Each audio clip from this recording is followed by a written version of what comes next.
નમસ્તે વિદ્યાર્થી મિત્રો, હું સેજલ રાઠોડ. આજે આપણે ધોરણ 9 સામાજિક વિજ્ઞાન વિષયનો અભ્યાસ કરીશું. વિદ્યાર્થી મિત્રો, આપણે પાઠ 8 ભારતના રાજ્ય બંધારણનું ઘડતર અને લક્ષણો એની ચર્ચા અગાઉના વિડીયોમાં કરી ચૂક્યા છે. એટલે કે આપણે પહેલાંના વિડીયોમાં જ પાઠ શરૂ કરી દીધો છે.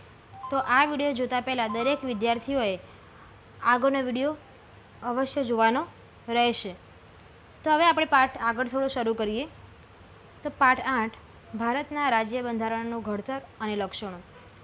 પાઠ શરૂ કરતાં પહેલાં ગયા વિડીયોમાં જે તમને ચર્ચા કરી હતી અને થોડી તમને અહીંયા નોંધ આપી દઉં કે આપણે બંધારણનો અર્થ જોયો હતો કે કોઈપણ દેશનું શાસન ચાલવા માટે ઘડવામાં આવેલા નિયમોના વ્યવસ્થિત સંગ્રહને આપણે શું કહે છે, જે તે દેશનું બંધારણ કહીએ છીએ, જે મૂળભૂત અને લેખિત દસ્તાવેજ તરીકે ઓળખીએ છીએ. આ બંધારણ ઘડતરની પ્રક્રિયાનો સમયગાળો કેટલો થયો હતો? તો 2 વર્ષ 11 માસ અને 18 દિવસોમાં કુલ 166 બેઠકોમાં બંધારણ ઘડતરનું કામ પૂરું થયું હતું. અને આ બંધારણ સભાના અધ્યક્ષ તરીકે ડૉક્ટર રાજેન્દ્ર પ્રસાદ હતા અને ખરડા સમિતિના અધ્યક્ષ ડૉક્ટર ભીમરાવ આંબેડકર હતા. ત્યારબાદ આપણે જોયું કે કોઈપણ ભારત દેશમાં 26 નવેમ્બર 1949ના રોજ બંધારણ સભામાં બંધારણને રજૂ કરવામાં આવ્યું અને પ્રજા સમક્ષ 26મી જાન્યુઆરી 1950થી બંધારણ અમલમાં આવ્યું. એટલે આપણે એને પ્રજાસત્તાક દિવસ તરીકે આપણે એને ઉજવીએ છીએ. અને રાષ્ટ્ર ચિહ્નમાં 4 સિંહોની મુખાકૃતિ અને રાષ્ટ્રસૂત્રમાં સત્યમેવ જયતેને આપણે ઘોષિત કરીએ છીએ. આટલી આપણે ચર્ચા બંધારણની ઘડતર પ્રક્રિયામાં કરી ચૂક્યા હતા. ત્યારબાદ આપણે જોયું કે આમુખ શું છે. તો આમુખ એ બંધારણનો આત્મા છે. એ પણ મેં તમને કહ્યું હતું કે કોઈપણ વસ્તુ સમજતા પહેલાં કોઈપણ પાઠ આપણે ભણીએ છીએ તો એની આગળ પ્રસ્તાવના હોય છે કે જે તે સમગ્ર વિષયનું સમગ્ર પાઠની આપણને એક ઝાંખી સ્વરૂપે સમજાવે કે આમાં શું છે શું નહીં, એનું હાર્દ રહેલું હોય છે. તો પૂરા બંધારણ ગ્રંથમાં પણ શું છે શું નથી એ દરેક વસ્તુઓનું કહે ને કે પ્રતિબિંબિત થતું જે કોઈ તત્વ હોય તે શું છે? બંધારણનું આમુખ. અને આમુખ આપણને ન્યાય, સ્વતંત્રતા, સમાનતા, બંધુતાની ભાવના વ્યક્ત કરતું જોવા મળે છે. એટલે એને બંધારણનો આત્મા તરીકે ઓળખવામાં આવે છે. ત્યારબાદ આપણે આમુખનું મહત્ત્વ વિશેની ચર્ચા કરી હતી કે આમુખ એ હોકાયંત્રની ગરજ સારે છે. હોકાયંત્ર એટલે શું? કે જેનાથી દિશાનું ભાન થાય એ યંત્ર. તો બંધારણનું ભાન પણ આપણને શેનાથી થાય છે? હોકાયંત્ર એટલે કે આમુખ દ્વારા જ આપણને થાય છે. આટલી ચર્ચા આપણે અગાઉના વિડીયોમાં કરી ચૂક્યા છીએ. હવે આપણે પાઠ આગળ ચલાવીએ. આમુખના આધાર સ્તંભો. આપણે પહેલાં અહીંયા એ જોઈએ કે આધાર સ્તંભો એટલે શું? આધાર સ્તંભો એટલે કે આધાર એટલે શું કે જેનાથી આપણે ટકી રહ્યા હોઈએ. તો આમુખ શેનાથી ટકી રહ્યું છે? આમુખમાં એવી શું વસ્તુઓ છે કે એને મહત્ત્વની મજબૂત બનાવે છે?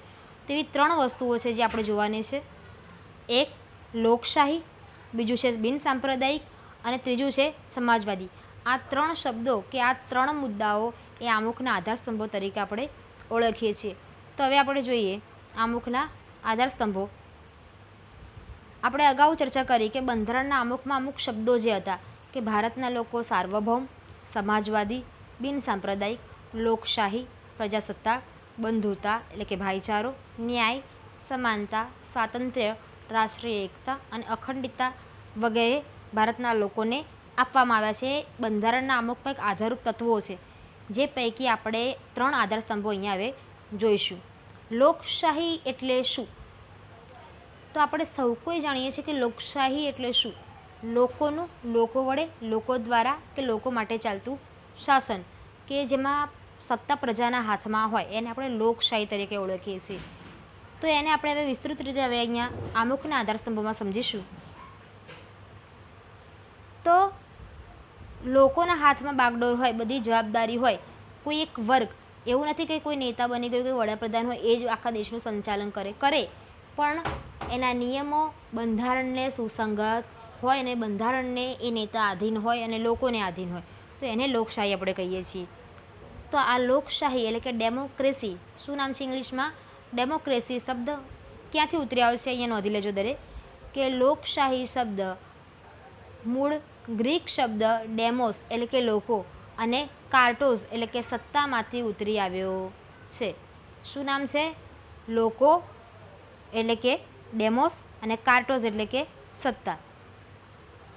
રાજ્ય સત્તા અમુક વ્યક્તિઓના હાથમાં નિરંકુશ રીતે સ્થાપિત થયેલી નથી, પરંતુ લોકોના હાથમાં છે. લોકશાહી એવી રાજ્ય વ્યવસ્થા છે કે જેમાં દેશના લોકો સામાજિક, આર્થિક, રાજકીય ન્યાય મેળવી શકતા હોય અને રાજ્ય વ્યવસ્થામાં ભાગ લેવાનો અધિકાર ધરાવતા હોય. એટલે જ કહેવાય ને, કોઈ છેવાડાનો વ્યક્તિ પણ જો રાજ્ય કે રાજનીતિમાં ઝંપલાવવાનું ઈચ્છતો હોય તો એ પણ પ્રતિનિધિ તરીકે ચૂંટાઈને આગળ વધી શકે છે. તો એ લોકશાહીમાં જ એવું શક્ય થઈ શકે છે. જોઈએ આગળ. ભારતના બંધારણમાં મુખ્યત્વે મતાધિકારના ધોરણે, મતાધિકાર એટલે કે 18 વર્ષની ઉંમર પછી જે આપણે મત આપીએ છીએ ચૂંટણી પ્રક્રિયા દ્વારા, એના દ્વારા આપણને ગમતા વ્યક્તિ, જેને આપણે આદર્શ સહિત સ્થાપતા હોઈએ, જે આપણને આદર્શશીલ વ્યક્તિ લાગતું હોય, એને આપણે પોતાનો પ્રતિનિધિ ચૂંટીને સંસદ એટલે કે લોકસભા અને કારોબારી એટલે કે પ્રધાનમંડળ અને વહીવટીતંત્રને જે જવાબદાર હોય એને આપણે ચૂંટીએ છીએ. અને કારોબારીને અબાધિત સત્તા નથી. કારોબારી એટલે કે જે નિયમો ઘડે છે તે ધારાસભા, અને એને સમયમર્યાદા સુધી સત્તાનું સુકાન સોંપાય છે. એ જ પ્રમાણે રાજ્ય અને સ્થાનિક કક્ષાએ મતદારો સરકારને ચૂંટી કાઢે છે. મતદારો એટલે કે લોકો. આમ લોકશાહી રાજ્ય એટલે, ફરીથી અહીંયા વ્યાખ્યા નોંધો દરેક, કે લોકશાહી રાજ્ય એટલે લોકોનું, લોકો વડે ને લોકો માટે ચાલતું શાસન એટલે લોકશાહી. શું નામ છે? લોકોનું, લોકો વડે લોકો માટે ચાલતું શાસન. સાચી સત્તા લોકોના પ્રતિનિધિઓમાંથી બનેલા પ્રધાનમંડળથી સ્થાપિત હોય. પ્રધાનમંડળ એ સંસદમાંથી રચવામાં આવે છે. એટલે કે જે વ્યક્તિઓ ચૂંટાઈને જાય છે એ લોકો દ્વારા જ એક પ્રધાનમંડળની રચના થાય છે. અને જે સંસદ દિલ્હીમાં કેન્દ્ર કક્ષાએ જે સંસદ ભવન ભરાય છે એ સંસદ ભવનને આ પ્રધાનમંડળ જવાબદાર હોય છે. આમ ભારત પ્રજાસત્તાક રાજ્ય એટલા માટે છે કે ભારતનો કોઈપણ નાગરિક બંધારણમાં નિર્ધારિત કરેલ લાયકાતો ધરાવતો હોય અને પુખ્ત વય મતાધિકારથી ચૂંટાઈને આવ્યો હોય તો પછી એ વ્યક્તિ કોઈપણ નેતા બની શકે છે. પછી જરૂરી નથી કે નેતાનો દીકરો જ નેતા બને. એટલે કે વંશ પરંપરાગતને આધારે ભારતમાં કહેવાય ને કે રાજનીતિ ચાલતી નથી. એટલે કે લોકશાહીમાં વંશ પરંપરાગત વારસાને આધીન પદ મળતું નથી, પણ વ્યક્તિની ભારતીય લાયકાત મુજબ, એની યોગ્યતા મુજબ અને મતાધિકારમાં ચૂંટાઈને આવ્યો પ્રતિનિધિ તરીકે એ જે તે રાજનીતિમાં ઝંપલાવી શકે છે. અને સંસદીય સરકાર સંયુક્ત જવાબદારીના સિદ્ધાંત પર કામ કરે છે, તેથી તેને જવાબદાર સરકાર પણ કહે છે. આ પૂછાય છે તમને કે જવાબદાર સરકાર કોને કહેવાય? તો જે સંસદની સરકાર છે એ જવાબદારીના સિદ્ધાંત ઉપર કામ કરે છે. જવાબદારી કે 5 વર્ષ સુધી તમને કોઈ મુદત દરમિયાન તમે કોઈ પદ ઉપર છો તો એ તમારું કામ જે છે તમારે સિદ્ધાંતો ઉપર અમલ રહીને કરવાનું છે, લોકશાહીના સિદ્ધાંતો ઉપર. તો એ સિદ્ધાંતો ઉપર જે કામ કરે છે એટલે એને જવાબદાર સરકાર તરીકે ઓળખવામાં આવે છે. આમ ભારતની લોકશાહી કેવી છે? તો એની સરકાર સ્વતંત્રતા, સમાનતા અને બંધુતા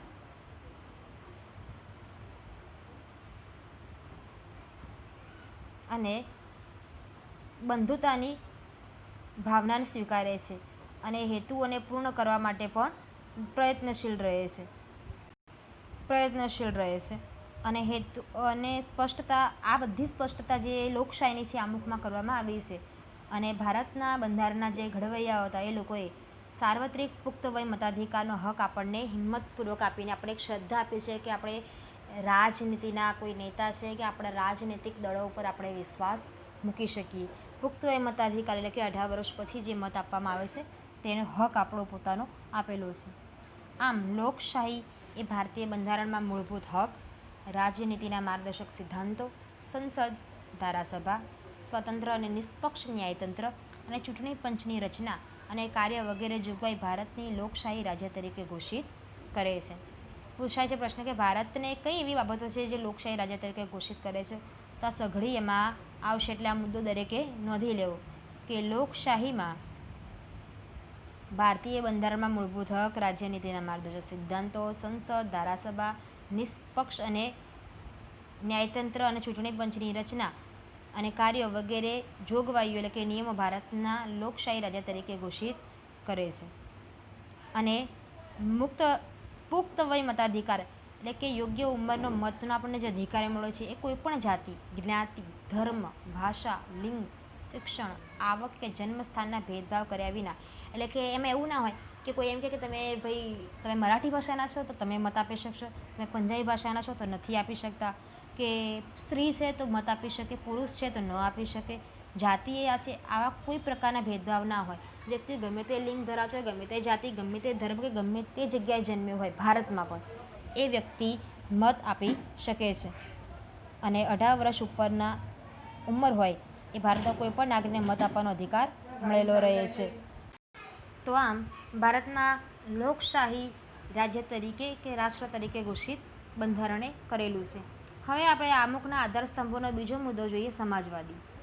તો સમાજવાદી શબ્દ શું છે એની હવે આપણે ચર્ચા કરીએ કે 1976માં ભારતમાં કટોકટી સમયે એ દરમિયાન બંધારણના 42માં સુધારા દ્વારા આમુખમાં સમાજવાદી શબ્દ ઉમેરવામાં આવ્યો. આપણે આગળ પણ ચર્ચા કરી હતી કે 1976માં જે 42મો સુધારો થયો બંધારણમાં, એ સમયે આ સમાજવાદી શબ્દ ઉમેરવામાં આવ્યો હતો અને બિન સાંપ્રદાયિકતા પણ શબ્દ એ વખતે ઉમેરવામાં આવ્યો હતો, એની પણ આપણે ચર્ચા કરી હતી. તો એની જોગવાઈઓ પ્રત્યક્ષ કે પરોક્ષ રૂપે સામાજિક ક્રાંતિ દ્વારા સામાજિક અને આર્થિક સમાનતા સાથે કલ્યાણ રાજ સ્થાપવાનો મૂળ ઉદ્દેશ છે. તમને પૂછાય છે કે સમાજવાદી શબ્દ શું સ્થાપવાનો ઉદ્દેશ્ય ધરાવે છે? તો કલ્યાણ રાજ, એટલે કે લોકોનું ભલું થાય એવું રાજ્ય. તો આપણે પહેલાં સમજવું જોઈએ કે સમાજ એટલે શું. તો આપણે અમુક નીતિ નિયમો, રૂઢિ રિવાજો, પરંપરાઓથી ઘેરેલા છે. તો ક્યાંથી મળે છે? સરકાર આપે છે આપણને કે મરણ વખતે આ પ્રસંગ ઉજવવાનો કે લગ્ન વખતે? ના, એક સમાજમાંથી આપણને મળે છે સંસ્કારો કે રૂઢિઓ. તો આ સમાજ જે 2 કે 2થી વધારે વ્યક્તિઓનો બનેલો સમાજ, અને સમાજને આગળ વધારવો, સમાજનો ઉત્કર્ષ કરવો અને કલ્યાણ રાજ સ્થાપવાનો મૂળ ઉદ્દેશ ભારતના બંધારણમાં પણ આપવામાં આવ્યો છે. તો આ તમામ નાગરિકોને આમુખમાં સામાજિક, રાજકીય અને આર્થિક ન્યાય અને સમાનતા પ્રાપ્ત થાય એવી સમાજવાદી વિચારસરણી ધરાવતી સમાજની રચનાનું સ્થાપનાનું ધ્યેય આ નારાજ્ય નીતિના માર્ગદર્શક સિદ્ધાંતોમાં રાખવામાં આવ્યું છે. એટલે કે આમુખમાં જ એનો ઉલ્લેખ કરવામાં આવેલો છે. આ સમાજ રચનામાં રાષ્ટ્રીય સંસાધનોને ન્યાયયુક્ત વહેંચણી, એટલે કે દરેકને ન્યાય મળી રહે એવી વહેંચણી, ઉત્પાદન અને વિતરણની વ્યવસ્થા રાજ્ય હસ્તક હોય. કોઈ પણ વસ્તુનું ઉત્પાદન થતું હોય, ઉદ્યોગ ધંધા હોય કે કોઈ પણ વસ્તુનું વહેંચણી હોય, એ બધું કોના હસ્તક હોય? રાજ્ય હસ્તક હોય. રાજ્યમાં વિવિધ વિસ્તારો અને વ્યવસાયોમાં કાર્ય કરતા લોકો વચ્ચે આવકની અસમાનતા ઓછી. આવકની અસમાનતા એટલે અમીર વધારે અમીર ના થાય, ગરીબ વધારે ગરીબ ના થાય, એ વસ્તુ ધ્યાનમાં રાખીને, એટલે કે આવકની અસમાનતા ઓછી કરવાનો પ્રયત્ન કરવામાં આવતો હોય. કોઈ વ્યક્તિ કે સમૂહોના હાથમાં સંપત્તિ કેન્દ્રિત થયેલી ન હોય અને સૌને સ્વસ્થ અને ગૌરવપૂર્ણ વિકાસની તકો આપવામાં આવી હોય, અને સામાજિક કલ્યાણ સાધવાનો અને ગરીબ તવંગરના ભેદોને નાબૂદ કરીને લોકોનું જીવન ધોરણ ઊંચું લાવવાનો પ્રયત્ન કરીને કલ્યાણ રાજ સ્થાપવાનો મૂળ ઉદ્દેશ સમાજવાદી પક્ષમાં થતો જોવા મળે છે. અને હવે એના પછીનો મુદ્દો જોઈએ, ત્રીજો આધારસ્તંભ, બિન સાંપ્રદાયિકતા. તો આમાં પણ મેં કહ્યું હતું કે બિન સાંપ્રદાયિકતા છે શું. તો અગાઉ આના વિશે ચર્ચા કરી છે કે આ શબ્દ પણ 1976-42માં બંધારણીય સુધારા દ્વારા ઉમેરવામાં આવે. એમાં પણ ભારતને ધર્મનિરપેક્ષ કે બિન સાંપ્રદાયિક સેક્યુલર રાજ્ય છે દરેક રાજ્યોમાં. એનો અર્થ શું થાય છે એ આપણે સમજીએ કે લોકશાહીનું બહુ અનિવાર્ય તત્વ છે. મેં અગાઉ પણ કહેલું છે કે ભારતમાં ઘણા બધા ધર્મો પાળતા લોકો વસે છે. દરેકની ભાષા અલગ છે, દરેકની જાતિ અલગ છે. તો દરેકને પોતાના ધર્મ પાળવાનો એક કહેવાય ને કે જન્મસિદ્ધ અધિકાર ભારતના બંધારણમાં આપવામાં આવ્યો છે. એટલે ભારતને, રાજ્યને કે કોઈ પણ આખા રાષ્ટ્રને પણ પોતાનો કોઈ ધર્મ નથી. એટલે એ પોતાની ધર્મમાં કે બીજા કોઈ ધર્મમાં દખલગીરી કરી શકે નહીં. ધાર્મિક પ્રવૃત્તિને કોઈ ટેકો પણ ના આપી શકે. પોતપોતાનો ધર્મને પ્રચાર પ્રસાર કરવાની, માનવાની દરેકને છૂટ આપવામાં આવી છે.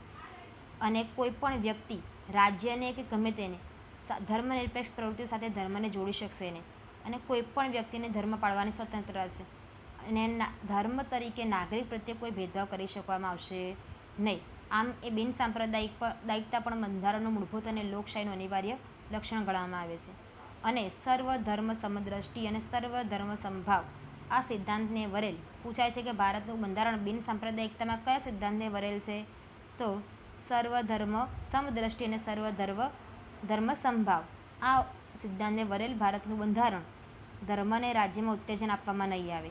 એટલે દરેક વ્યક્તિને પોતાની ધાર્મિક માન્યતા, આસ્થા, શ્રદ્ધા વગેરે સાથે પ્રચાર પ્રસાર કરવાના નાગરિકના અધિકારને રાજ્યનો કોઈ પ્રતિબંધ કે અવરોધ રહેતો નથી. તો આમ આજે આપણે જોયું આમુખના 3 આધારસ્તંભો: લોકશાહી, સમાજવાદી અને બિન સાંપ્રદાયિકતા.